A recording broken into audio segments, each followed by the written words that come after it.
Good Guitars said that try to do roundovers on your body with your router before doing things like drilling the jack hole. And I definitely have made this mistake more than once, where you've gone round the edge of your body with your router bit and suddenly it slipped into the jack hole and you've got a massive dent cut away. Yeah, guilty as well. And always do dry runs when you're doing your glue ups. Yes, I swear, I just about say it every time on camera. Like, what do I always say? Always do a dry run. Always. Even for, I find myself doing it for some stupid stuff, and I've saved myself some trouble. You know, seems all simple and quick and easy, but yeah. You got any offcuts to test it?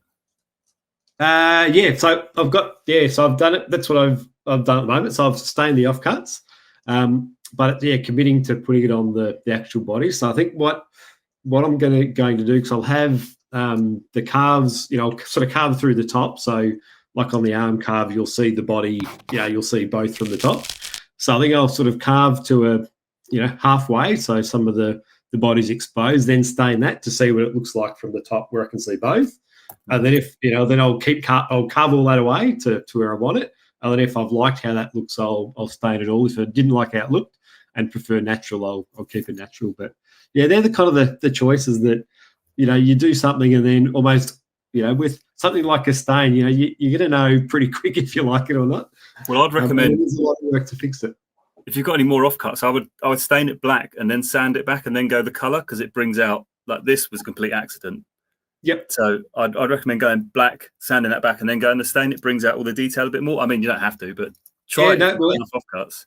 Right, I don't want to put a colour on and then it looks, shit out. It always looks worse afterwards, like, because until you lacquer it, it looks like it just doesn't pop, and you think, oh no. Yeah. So you kind of got to do it and then finish it. So to see what it will look. I know people use alcohol, but I feel that kind of dilutes the stain. So I use an offcut and then varnish it or whatever. Yep. Yeah. A little bit to reassure you it's going to look great at the end. Yeah, definitely. I used to put our guitar strings on the top E and the low E, or when I put my neck in, to then position my bridge to get it correct. Yeah, if that makes sense. So it's all in the right place and everything lines up and the strings fit nicely over the fretboard and aren't too high or too low. But recently I've seen a few people do this, and I've started doing it now, is I just have a bit of string that goes from the bridge up to the top E tuner, round to the low E tuner, and back down to the bridge. And you can pull that tight and get that positioned. And it's so much less of a faff than getting the strings on and off that you used to try and do. But yeah, that's sort of like dry fitting things. I always make sure that's all lined up before I drill my holes. So I always start with my neck in first and then do that. Yeah. I always used to worry when I was drilling through holes in my guitar body for string through guitars that they weren't going to line up or they were going to come out a bit wonky. But it's hard. Once you've got there and you are like, I've got a couple of jigs I use now and a slightly different process, and I've got that's a strap base plate from the bridge that's got the holes already cut in it, and I just position that on the back and I use that to line it up so they're all perfectly lined up, and I do that on the front, and because I'm using a pillar drill they do line up. No way. Just a way to make sure that it looks neat, if that makes sense. I pretty much use for that, a lot of people use a hand drill even when they've got the pillar drill, but I have the opinion that if I want something to be drilled at right angle, I'm using the pillar drill, regardless, because I know it's going to be right.